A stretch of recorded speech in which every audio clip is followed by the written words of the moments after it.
You are listening to This Week in Taiwan. I'm Eloise Phillips. Every Saturday, we break down the biggest stories making headlines across the country, from politics and economics to culture and the unexpected. Whether you're tuning in from Taipei or halfway around the world, we've got you covered with what you need to know to stay in the loop. The presidential office responded to allegations that the United States is withholding a $14 billion arms sale deal, saying that there is no new information about adjustments on sales to Taiwan. Presidential Office spokesperson Karen Kuo responded on May 22nd, adding that Taiwan's biggest issue isn't US assistance, but Taiwan's defense budget. The Hill reported on May 21st that the US is suspending the $14 billion sale to Taiwan to maintain a stock for the Iran war, according to Senate testimony by acting US Navy Secretary Hung Tao.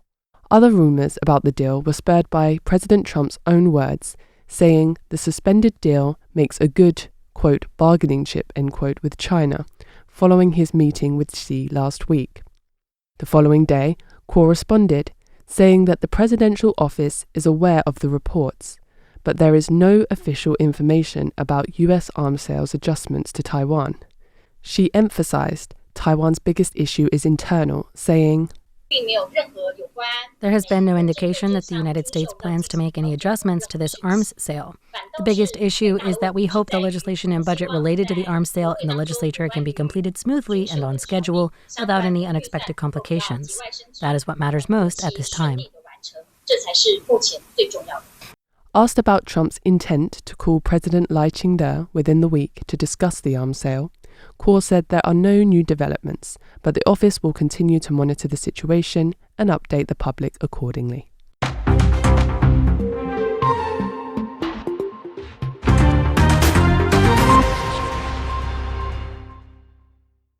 On Monday, May 25th, President Lai Ching-te said his 100 billion new Taiwanese dollar, approximately $3.15 billion plan, proposed last Wednesday, will be combined with the 10 new AI infrastructure initiatives with the goal of helping 1 million small and medium-sized enterprises, or SMEs, achieve smart transformation by 2040.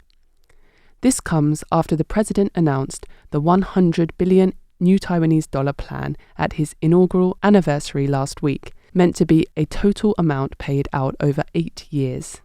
President Lai met with representatives from Taiwan's factory associations at the presidential office Monday to deliver the announcement. In his speech, he acknowledged the hard work of all of Taiwan's factory workers, whose labour has turned, quote, made in Taiwan, end quote, into an international brand. He also thanked the industrial organizations specifically involved in sustainable development for their efforts, encouraging member companies to implement sustainable change for the future. He noted the fundamental need to enhance industrial competitiveness alongside the economy's continued growth. The president singled out SMEs, traditional industries, and local factories whose combined output supports half of Taiwan's economy. As a show of support, Lai said his government will actively promote the, quote, MSME Diversified Revitalization and Development Plan, end quote, combined with the 10 new AI infrastructure initiatives to fast-track the upgrading of Taiwan's SMEs by 2040. Lai summed up Taiwan's economic strategy as, quote, based in Taiwan, positioned globally and marketed worldwide, end quote. He said that, in the future, the government will support industries using resources where they are most needed. This promise includes funding, technology, industry transformation, and market access, all with the hope that Taiwan's factories can steadily update and operate with peace of mind.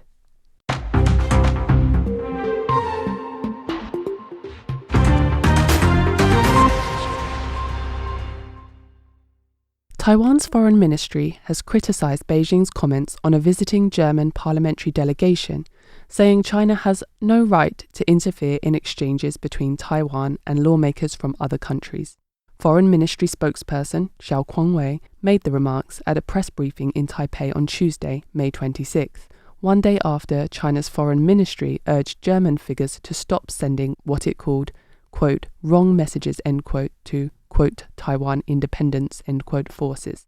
The cross-party delegation from the German-Taiwan Parliamentary Friendship Group, led by Till Stephan, is visiting Taiwan from Sunday, May 24th to Saturday, May 30th. Foreign Minister Lin Jialong met the delegation on Monday, and President Lai Ching-te received the group on Tuesday. The Republic of China, Taiwan, is a sovereign and independent country, Xiao said at the press briefing, adding that Taiwan and China are not subordinate to each other.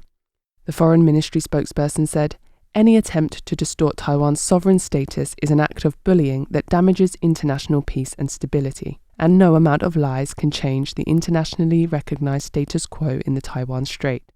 Taiwan-Germany parliamentary visits are in line with democratic principles and international practice, and visits by German lawmakers to Taiwan are, quote, "normal and legitimate," end quote, exchanges between free and democratic countries, Xiao added.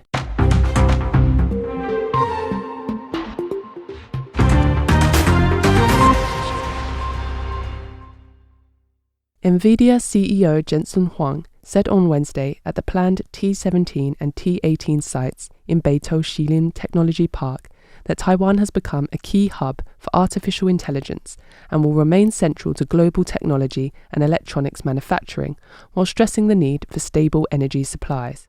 Speaking at an employee event on Wednesday to mark the launch of its Constellation project in Taipei, Huang said Taiwan's ecosystem, from chip manufacturing and advanced packaging to system assembly, is rapidly expanding. Taipei's planned headquarters, expected to accommodate 4,000 employees, could begin construction by the end of 2026 and be completed in 2030. Huang said Nvidia's annual spending in Taiwan has surged from about $10 billion to $15 billion US 5 years ago to between $100 billion and $150 billion US today, adding that Nvidia alone has brought tremendous momentum to Taiwan's supply chain ecosystem. Citing Taiwan's comprehensive supply chain, he stated, "Taiwan is the epicenter of the AI revolution. This is where the chips come, packaging comes.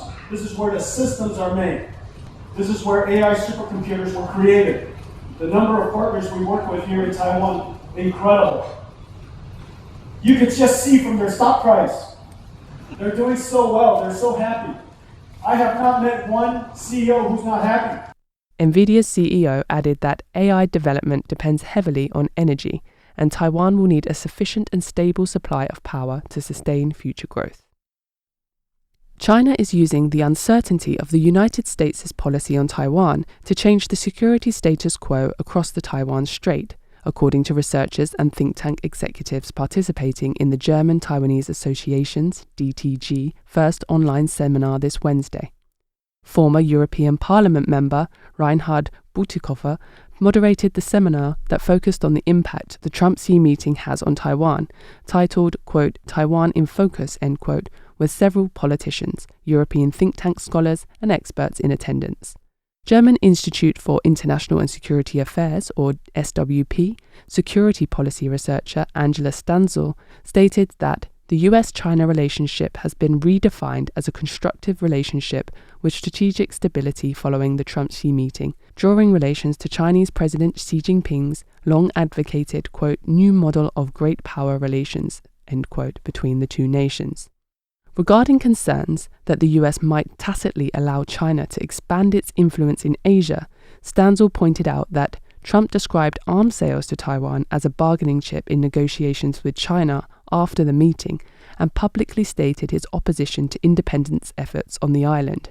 Stanzel says these statements are closer to Beijing's narrative than those of past US administrations, making it easier for China to promote a skeptical view of the US in Taiwanese society. In response, China's Strategic Risks Institute Executive Director Andrew Yeh added that Beijing is waging a long-term political pressure war using a carrot-and-stick approach. The British think tank executive said that, on one hand, Beijing exerts pressure through military and hybrid warfare. On the other hand, it releases economic benefits, making maintaining a peaceful relationship with China appear to be an option for maintaining stability in the Taiwan Strait. Ye said he believes China's goal is not to immediately take over Taiwan, but to gradually make the Taiwanese ruling authorities' reliance on US support and strengthened defense unsustainable. Bipartisan support for Taiwan in the US Congress remains stable despite this, Ye pointed out, including the approval of arms sales to Taiwan and the push by several Republican members of Congress for legislation that would sanction Chinese officials if China invades Taiwan. He said this indicates the US still has a bottom line in its Taiwan policy.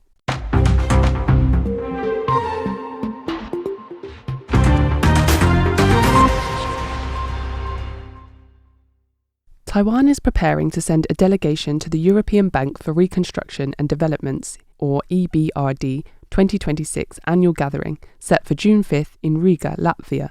The delegation will be led by Taiwan's representative to the United Kingdom, Vincent Yao, who will attend in Taiwan's capacity as a major donor nation. Founded in 1991 and headquartered in London, EBRD counts Taiwan as its seventh largest donor.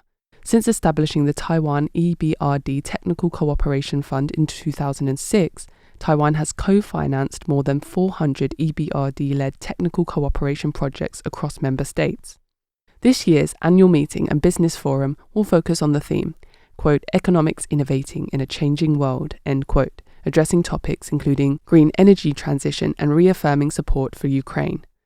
Deputy Director General of the Foreign Ministry's Department of International Organizations, Chang Chi-sa, said, We plan to have the ambassador of the Taipei Representative Office in the UK lead the delegation. Representative Yao will also invite representatives from the Finance Ministry, the Central Bank, and the International Cooperation and Development Fund to participate. And we will attend the Donor Day meeting as donor country representatives.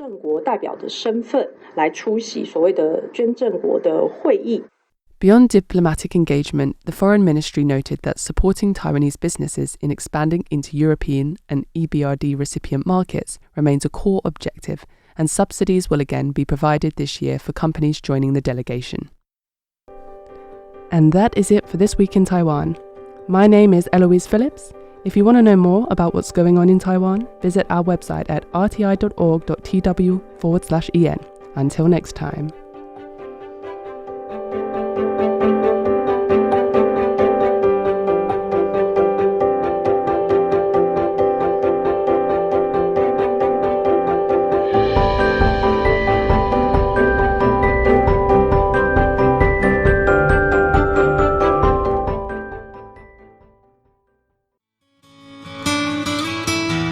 You're listening to Radio Taiwan International. Write us at P.O. Box 123-199, Taipei, Taiwan, ROC.